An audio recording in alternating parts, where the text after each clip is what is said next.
नमस्कार दोस्तों।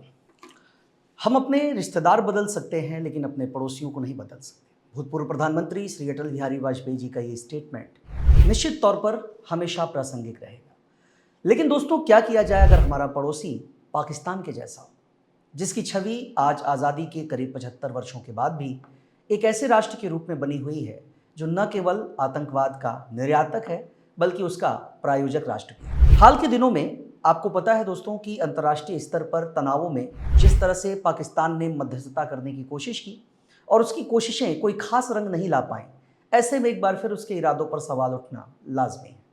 दोस्तों, इस समय पाकिस्तान अपने एक ऐसे ऐतिहासिक सूखे के दौर से गुजर रहा है जो कि उसकी नीतियों, उसके दृष्टिकोण और अंतर्राष्ट्रीय राजनीति में एक आतंकवाद के प्रायोजक और निर्माता राष्ट्र के रूप में उसकी भूमिका और उसकी जो छवि है वो सवालों के घेरे में है।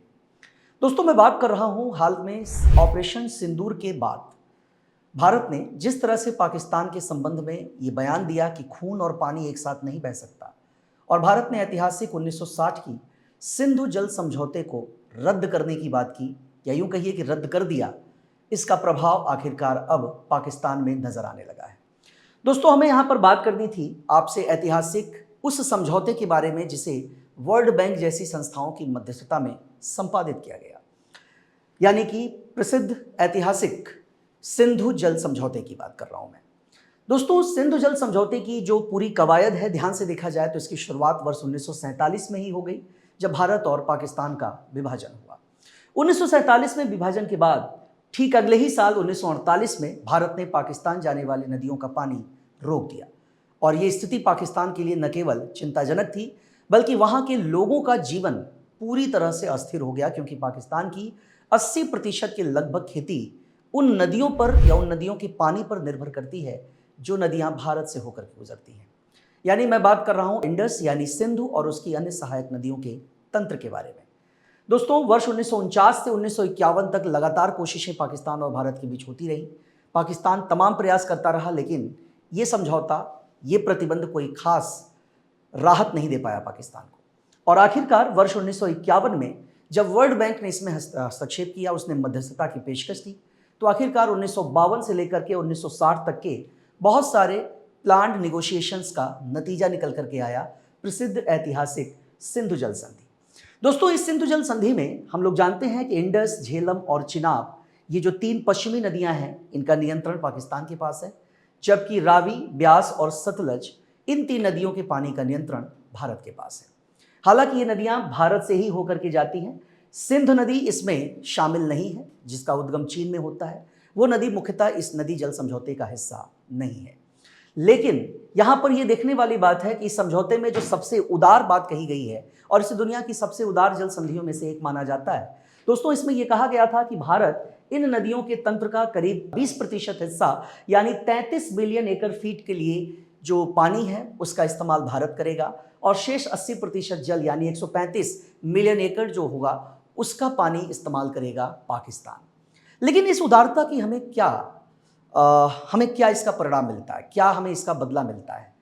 पाकिस्तान के द्वारा बार बार पाकिस्तान के जो आतंकी संगठन हैं उनके माध्यम, या जैसे मैंने लश्कर तैयबा की बात की, या फिर और भी दूसरे जो कार्यक्रम करते हैं पाकिस्तान के लोग और पाकिस्तान के हुक्मरान, उसकी ये कोशिशें भारत को न केवल राजनीतिक रूप से अस्थिर करने की होती हैं, बल्कि भारत के लोगों को, उनकी संप्रभुता को, उनकी जान को पहुंचाया जाने वाला ये नुकसान भारत को बार बार पाकिस्तान के खिलाफ ऐसे फैसले और कठोर निर्णय लेने के लिए बाध्य करता है जिसका खामियाजा पाकिस्तान की आम जनता को भी भुगतना पड़ता है।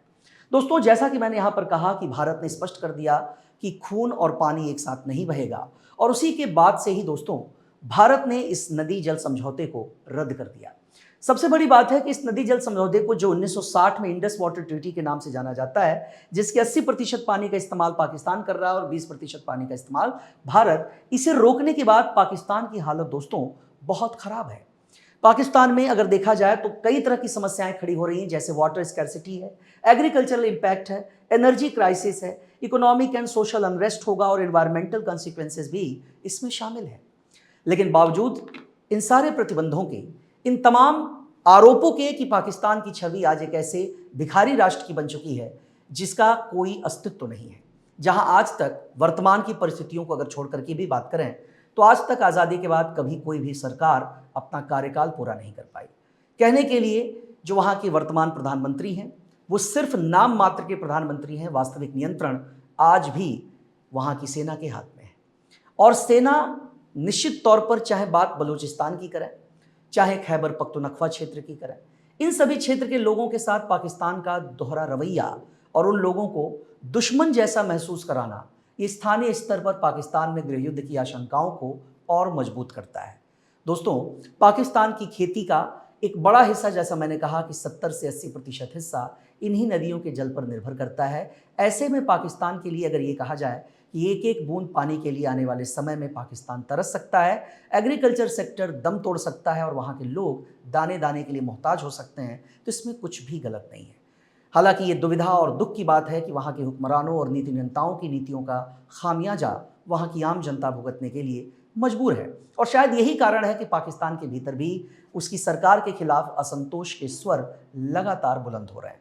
लेकिन अफसोस कि इन सारी चीज़ों के बावजूद, इन सारी विषम और विपरीत परिस्थितियों के बावजूद भी पाकिस्तान इन सारी चीज़ों से सबक लेने को तैयार नहीं है और अभी भी सीमा पार आतंकवाद को प्रायोजित करने की, उसका निर्यात करने की उसकी जो नीति है, उसमें रत्ती भर भी बदलाव नहीं आया है। हालांकि इस पूरी घटनाक्रम के बीच पाकिस्तान लगातार भारत से बार बार ये आग्रह करता रहा कि हम इस जल समझौते को फिर से जो रिज्यूम करें, लेकिन भारत जैसा कि पहले ही कह चुका है कि हम खून और पानी को एक साथ बहने नहीं देंगे।